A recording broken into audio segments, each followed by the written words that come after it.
And in India too, Narendra Modi made no address to the nation. Imran Khan made two addresses he made one address to the nation, one offer at a joint session of parliament. Narendra Modi is a man who's not known for keeping silent, had maintained a radio silence. He continued with his campaign rallies, which showed a complete lack of leadership. So the Indian side too, is trying to spin this as a victory, even though honestly this whole thing was sparked by Indian security failures. The attack in Kashmir, which killed more than 40 Indian soldiers in a highly secured zone. There were intelligence failures that led to it. That has to be seen. The back and forth of the military tit for tat, the Indian airstrikes did not really do their job. There is growing evidence that, in fact, there were some pine trees that were shot. Both sides, India and Pakistan, are going to have spin this as their respective victories, but still keep the rhetoric of they will be punished. That will not change. Now, Pakistan says it shot down 2 Indian fighter jets while they were in Pakistani airspace.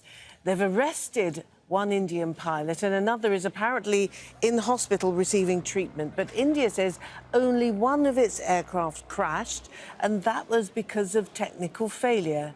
Now, Pakistan has closed its airspace to all commercial traffic, and it's also closed over Indian-administered Kashmir. Now, as tensions reach dangerous levels, Pakistan's military insists it doesn't want a war with India. The government of Pakistan, the armed forces of Pakistan, and the people of Pakistan, we have always conveyed a message of peace to India.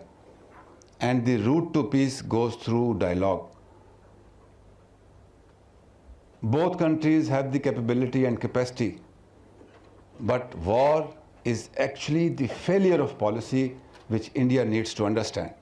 Hello and welcome to BBC World News. We begin with breaking news this hour. Pakistan says it has shot down 2 Indian aircraft which it claims were over Pakistani airspace.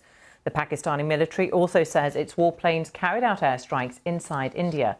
India says the Pakistani jets were forced to retreat by its own aircraft, but has not confirmed whether any of its planes were shot down. Well, details are still emerging, but a spokesman for the Pakistani Armed Forces, Major General Asif Ghafoor, has tweeted this.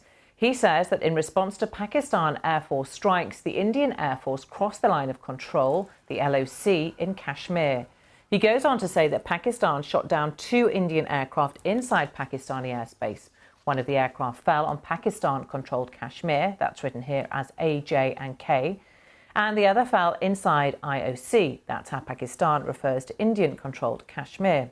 He finishes by saying that 1 Indian pilot was arrested by Pakistani troops on the ground. Well, let's get more now from our correspondents in Delhi, Sangeeta Maiske, and from Islamabad. I'm joined by Sukunda Kamani. Let's go to Sukunda Kamani first. Welcome to you. Tell us exactly what we know has happened and what we're hearing from the military, Sukunda.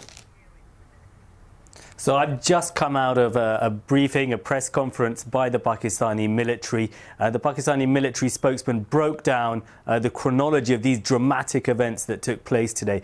According to him, this began when Pakistani jets from within Pakistani airspace targeted Indian positions within India across the border.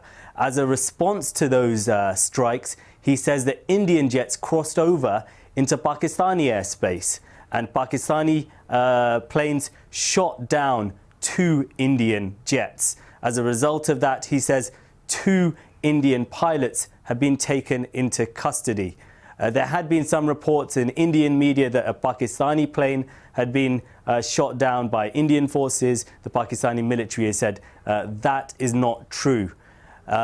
Now, I asked the Pakistani military spokesman if these actions by Pakistan in targeting, in carrying out these strikes across the border in India were pushing the 2 countries to the brink of war.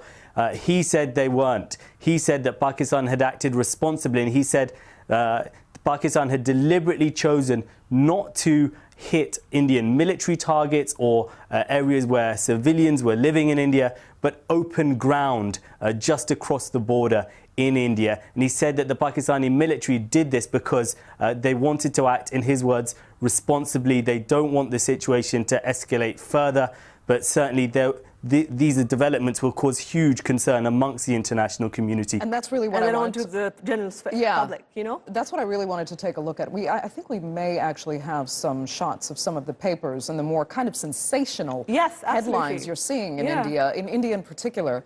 I mean, you hope that leaders would be above the news coverage that spins these kinds of stories. Because as you said, one of them actually said, India brings Pakistan to its knees. Well, you know, the more diplomatic way to look at this would be to say Pakistan tried to de-escalate the situation. It's the responsible thing to do. But still, there's also a role in this as well, not just for the media, but for celebrities on social media and influencers, they call them. They're involved in this too. Andrea, first of all, I just want to talk about how Indian media how there's something called war journalism, and then there's peace journalism. War journalism is basically in trying to support war, create a situation and an environment which engenders war. Peace journalism talks about solutions, talks about like, let's de-escalate, let's not do this. We are literally 1.5 billion people and we're both nuclear armed. That's important to understand here. What's happened then is that these celebrities and Indian celebrities are actually picking up on this. Bollywood is big in Pakistan. So when the average Pakistani sees their favorite Bollywood star actually saying, oh, go bomb that country, you can only imagine what kind of distrust that could create between two very otherwise similar countries. Right.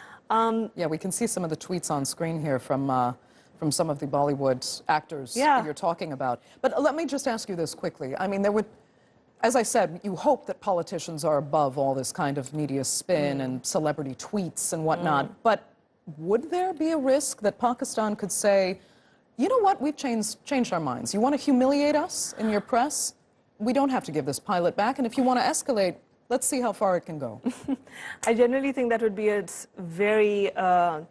I think the fact that they released the Indian Air Force pilot literally this next day, or announced it the next day, is a very strong diplomatic move on the part of Prime Minister Imran Khan.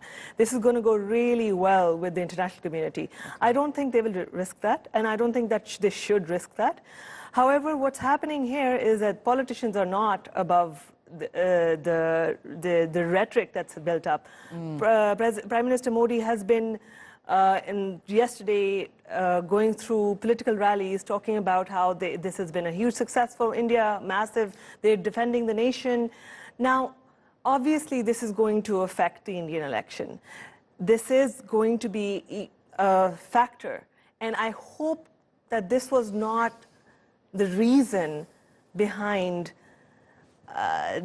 the whole episode that has taken place, which has risked so many people's lives, the peace of two very, very close countries, like literally, this, I don't know what they're doing. It's too dangerous a game to play between two nuclear powers. It's too dangerous a game.